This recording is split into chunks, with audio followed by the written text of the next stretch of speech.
We're back with another football show, South African football show, and today we're going to be discussing the exit of the Amajimbos from the Qatar 2025 on the 17 FIFA World Cup. And we need to discuss that is Segodi and Tiki. I'm still alive. Welcome to another South African football show. So it was a brave gallant performance by the Amajimbos, I dare say. They stood up to be counted, but I think the Japanese team was technically a level higher than them. What are your early thoughts, Segodi, about how this game went, and what do you think? Uh, I think the boys did very well. If you look at Japan team, I mean, they are one of the best teams in the world, not only in Asia but in the world. I mean, they are well organized. Their football is well structured. So South Africa at least went toe to toe with them in the first half. As Japan creates chance, they were also creating chances that side. So I think the boys did very well. It's just that we need to raise our level of development here in South Africa, Africa as a whole.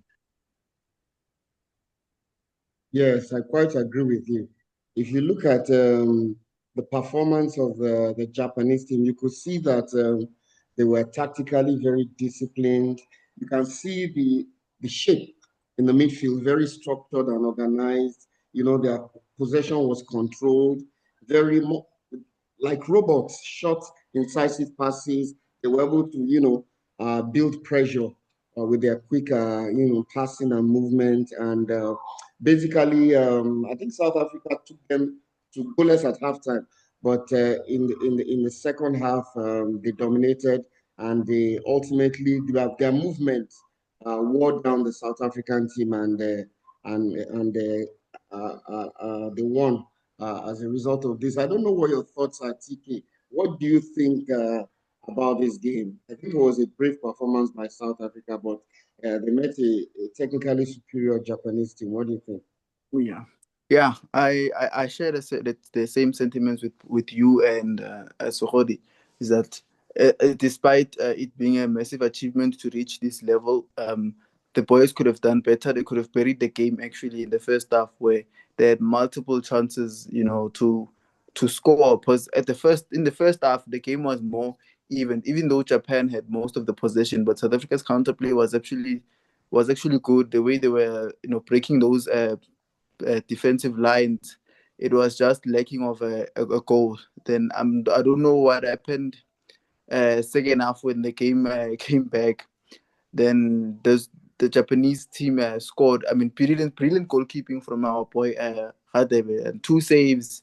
But you cannot keep them all out. On the third strike, the player managed to score. Then you look at the second goal, which was an unfortunate event where the player, I think the fullback, tried to switch the ball to, I think, a Steven or a Poison. I'm not sure who was on at that time. Then it deflected off a Japanese player.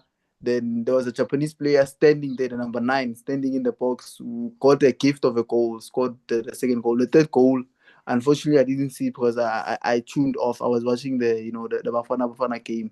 And the first half, all I can see is from my notes that it was a pretty even game, but I saw a little bit of the 5 minutes of that game. But yeah, very good exposure for these boys. Maybe it's one for the future, but as Khodi said, the development needs to be more serious. We need more international people in in our leagues to improve this development of these boys. Yeah, I quite agree with you. The development from grassroots, and if you look at football at this level, you would say, like you said, the game was reasonably even in the first half, and I dare say the Amajimbos had some, gilt-edged opportunities that they failed to convert. Had they been a little bit calmer and more composed, perhaps they could have, broken the deadlock and, created a kind of emotional setback for the Japanese, but it wasn't to be.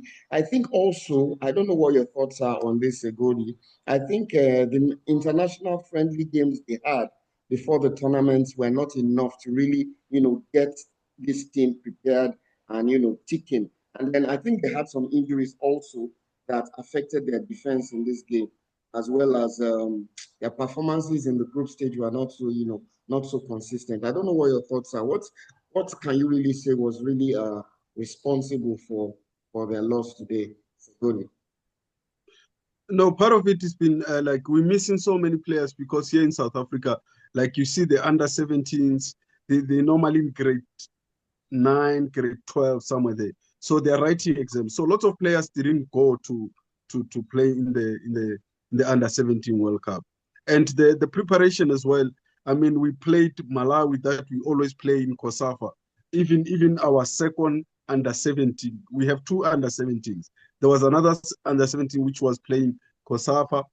We took the first 17 to go play Malawi, which we know we will always beat. So they never had friendlies like high level friendlies like with those like well organized teams like European teams, Asian teams, or South American teams. So the preparation was not good at all.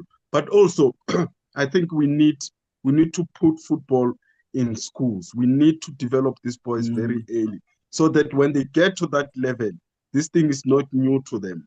They know what to do. Because if you look at those boys, they are picked on the street. Like they're normally picked on teams that play on like that are not even coached by good coaches. So well done to the boys. They've tried their best. I hope Safa will learn and then we do the right thing. Yeah, I think I agree with you on that. Do you share the same sentiments, TK? Do you think that they really need to invest and develop their game from the grassroots, as in, maybe at the level of the academy and maybe in schools? Do you think they need more funding? And then do you think injury might have affected some of their key players in defense? And also the important fact that they really didn't have enough A-grade friendlies to really test, the ability of the team and build that cohesion and composure, against elite teams like this Japanese team. What do you think? Yeah, you will come. You look at these development structures that are within South Africa. Yes, many of the players that have been legends in South Africa have been picked up from all these streets. But we need to also improve and refurbish the infrastructures that are already there. Build initiatives to also bring, SuperSport has been doing this for years, but unfortunately they're not doing it at a rate that what can I say, that I feel like it should be done, where more schools have access to first class facilities when it comes to football. And the friendlies issue is that, even when it comes to Bafana, organizing friendlies against international teams hasn't been that easy. Even though the coach has said that this time around he's focusing on the AFCON, he wants maybe the AFCON friendlies, but we'll see next year. But organizing friendlies with exterior countries is not difficult. We normally organize friendlies with our neighbors, our Zimbabwe's, our Lesotho's, our Mozambique's, you know. So yeah, the development structures in our country need to improve. They're there and they do work, but the problem we have is that they don't work at a large scale, and they take normally slow. Because then in South Africa, that's the funny thing about South Africa. We consider a 20-year-old, a 22-year-old as a youngster. In Europe, if you're 22 youngster, you're already playing in the first team. You're no longer a youngster. Youngsters start from 15 to at least 18. That's where you are considered a youngster. And that's why we need to see these boys in the second division teams, or we see them in the development teams of each respective clubs in South Africa. Yeah, I quite agree with you. And I feel that there has to be concerted effort also by the South African Football Federation. More collaborative work has to be done with the FA, football associations of these other countries. Because if you're going for an international tournament, it would be nice for you to pick, at least maybe one European team to play, one South American team, one Asian team and then maybe Africa or any other continent, at least to have a simulation of what the composition of your group might be, because it's an international tournament, instead of just playing against regional, neighbors that you're quite beating and bullying. I think the Amajimbos put in a very brave performance, and they exit the tournament with their heads held high. I don't know what your last thoughts are, Segodi, as I, round up the show.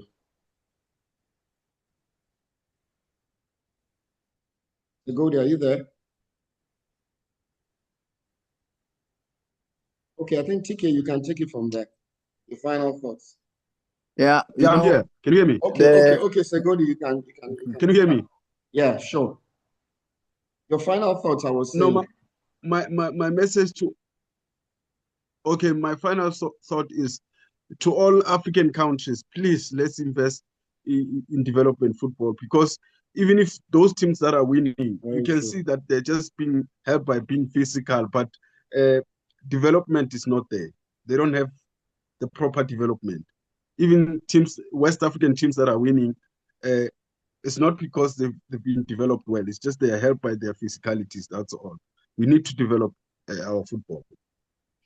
Sure. I don't know what your final thoughts are, TK, on all of this. Where do they go from here? Where do the Amajimbos go from here? I say they're still young. They still need to grow into the game, and these are the first hurdles. I mean, you see the likes of Kota, the likes of Relebogo Mofokeng, and they all went through these. The Mutaus, the Mokwenas, they all went through these phases where they used to go to these World Cups and lose heavily, and they come back sad. But in the next 2-3 years, if the talent can be scouted and looked at and nurtured, they can come to the national team and be big stars, because they've all the talent in the world. It's just management is the issue. Yes, I agree with you. Scouting talent, nurturing and developing them, and investing at the very grassroots of South African football. And it's on this note that we round up another very interesting and incisive football show from TK, myself, and Segodi. We'll be back again sometime in the future. Thank you.